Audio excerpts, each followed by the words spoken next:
This Afghan asylum seeker came to Germany in August after having crossed from Belarus to Latvia. He says he was beaten up by Latvian border guards. You cannot walk and you cannot come again to the Latvia because they hurt you, especially in the foods where you don't see it, where you can't show to someone. When he first entered Latvia from Belarus in July, border guards caught him and 14 other migrants. When we stop it, they hurt us a lot and they take us to the road.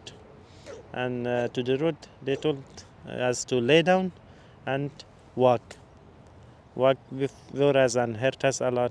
And they step out their foot in our neck. InfoMigrants could not independently verify what Hajib told us,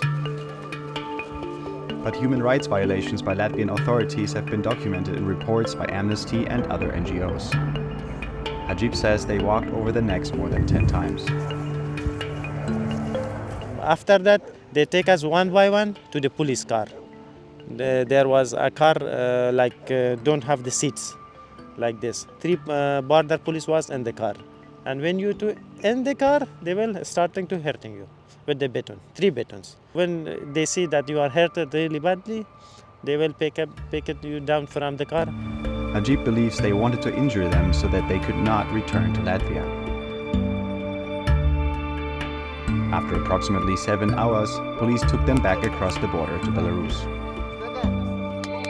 They take our phones also. We cannot send location for someone, for agent, those guys that help us to come here. We was lucky that we found one Pakistani guy in the forest and he has the phone and he helped us. He was from other agents. I was thinking that maybe I will die in this forest after this, but Allah was with me. Hajib says virtually every migrant he spoke to encountered violence by border police in Latvia. Yet Latvia's border guard routinely denies any wrongdoing.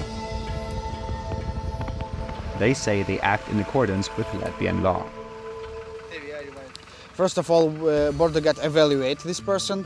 If this person needs medical assistance or any other kind of support, like clothes, food, water. If nothing is needed, this person is prevented from the illegal border crossing, and this person is sending back to the territory of Belarus.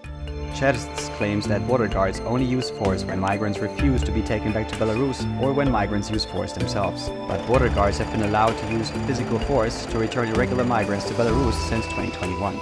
This NGO has collected migrants' testimonies of physical and emotional violence. Very bad, not only pushbacks, but also the use of physical force and different means to do so are allowed. They can beat, use electroshock, use dogs, and this is all legal, and you are allowed to do it. But you are denying, I'm more than persuaded, that not all state border guard personnel is in favor of pushbacks, is in favor to use the force, but since it's so untransparent, there are no truly empowered bodies to supervise the actions of state border guard. The NGO claims that several migrants died or had their limbs amputated as a result of being forcibly returned to Belarus. Čersts admits that crossing the border can be dangerous, but he believes the risk is low. We saw bodies on the territory of Belarus, and of course we are giving them information. We are sending them information that, for example, in this place you have some people who need assistance. They are healthy, they are strong, and they are willing to get to Europe by all means.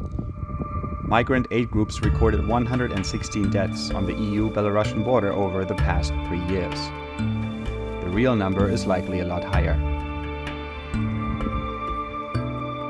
The Latvian government justifies the pushbacks with security concerns. Latvia and other EU countries have repeatedly accused Belarus of facilitating migration toward them, calling it a hybrid attack.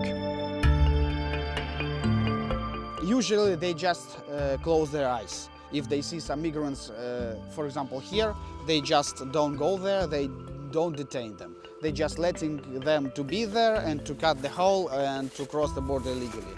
But we have information and we have some video files that shows us that border guards transported these groups of migrants to deliver them to different parts of the border. Decades of Soviet occupation also influenced Latvia's action at the border with Belarus. But NGOs think rhetoric like hybrid attack and denying migrants the chance to claim asylum are disproportionate. Of course, there has been some kind of this kind of boosting of activity, but it was in the very beginning. Now it's an average road people are taking, so it's there for stay, and it's definitely not an attack. The number of people arriving and the capacity to accept people, to deal with asylum cases, we are more than ready to do that. The UN Refugee Agency also says effective border management is possible while allowing migrants to seek asylum. Over 5,000 migrants were intercepted and forcibly returned from Latvia to Belarus so far this year. Migrants started to arrive on Latvia's, Lithuania's, and Poland's borders with Belarus in August 2021. All three states then declared states of emergency and introduced pushback laws. After 4 days in the border forest, Hajib and the other migrants entered Latvia again. This time, they were caught in Lithuania trying to reach Germany. 11 days. We was in Lithuania in the jail, and after that, they sent us to the Latvia. And in the Latvia also, so we about 16 days in the jail, and they will send us to the open camp. On the third attempt, Hajib made it to Germany, where he's now staying at a reception center near Berlin.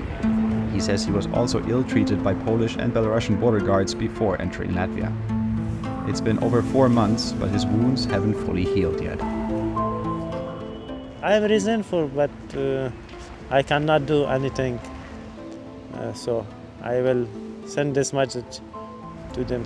I am forgiving you, but please don't do this to other guys who's coming illegally to your countries. Hajib left Afghanistan in 2021 fearing retribution from the Taliban for having worked for Western countries. After 2.5 years in Iran, he paid $8,000 to fly to Russia, from where he went to Belarus. As a Dublin case, he might get sent back to Latvia, where he first got registered. His hope is to get a good job in Germany so he can financially support his family, which lives in Pakistan. I'm really worried about the other people who can't come. They are now in the ways and they want to come to Europe. That what will happen for this, for me, and what will be the next step of the European Union. If they send me back to Afghanistan, to Latvia, what is the next step? I don't know now. I have hope to live in here and follow my dreams.